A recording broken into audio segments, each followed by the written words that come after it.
Nung pirma ng Malacanang, natuloy na ang pagbabalik sa bansa ni Mary Jane Veloso bukas. Ayon sa Bureau of Corrections, paglapag ng Pinay convict sa Pilipinas ay agad itong ididiretso sa Correctional Institution for Women sa Mandaluyong City. Ang detalye sa balitang pambansa ni Kenneth Pasyente ng PTV Manila.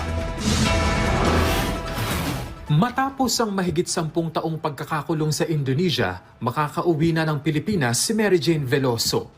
Yan ang kinumpirma ni Executive Secretary Lucas Bersamin sa isang pahayag kasabay ang pagpapasalamat sa Indonesian government.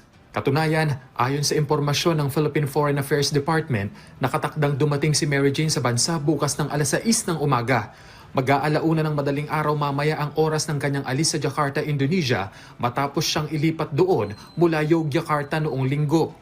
Ayon kay Executive Secretary Bersamin, bunga ito ng pagsisikap ng pamahalaan na mapauwi si Veloso sa pamamagitan ng maayos na diskusyon sa pagitan ng dalawang bansa at pagtataguyod ng diplomasya. Iginiit naman ng pamahalaan na tungkulin nito na igalang ang mga kondisyon ng Indonesia para sa paglipat ni Veloso sa jurisdiksyon ng Pilipinas. Gayunman, ikinalulugod daw ng administrasyon ang napipintong pagbabalik ni Mary Jane sa sariling bayan at pamilya na matagal niyang hindi nakasama. Ayon sa Bureau of Corrections, kasalukuyan ng nasa Indonesia ang delegasyon ng bansa para sunduin si Veloso sa pangunguna ni Bucor Director General Gregorio Pio Katapang Jr. bilang pinuno ng Oplan Sundonesia.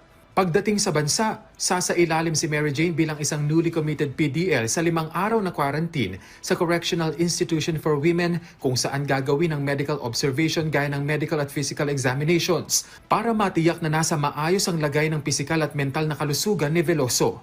Mananatili si Veloso sa Reception and Diagnostic Center nang hindi lalampas sa 60 araw.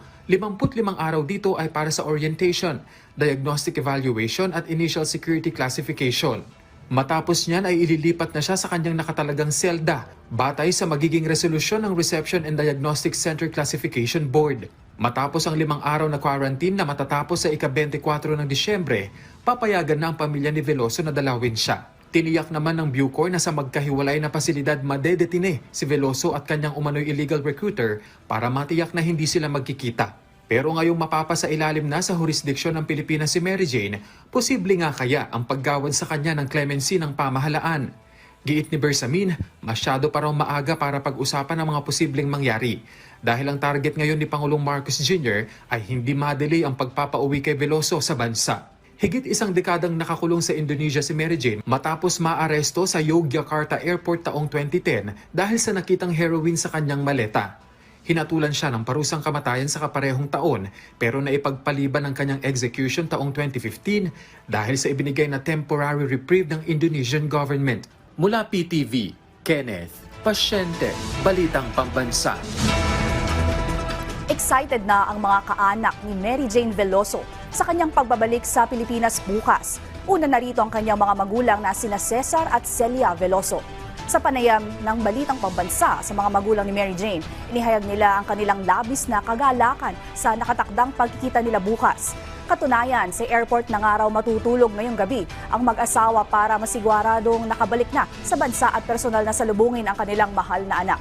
Kasama naman ang pamilya Veloso ang Migrante International at ang National Union of People's Lawyers sa paghiling sa Pangulo na payagan sila na samahan si Mary Jane sa nakatakda nitong paglipat sa Correctional Institution for Women. Samantala, narito ang panawagan ng mag-asawang Cesar at Celia sa mahal na Pangulong Ferdinand R. Marcos Jr.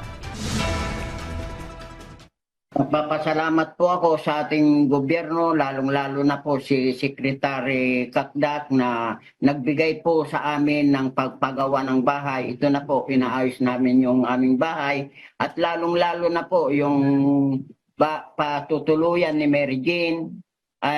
Inayos po namin dahil siya po ang mismong nag-announce sa yung aking anak na ipagawa namin mabuti pagandahin ang kanyang bahay.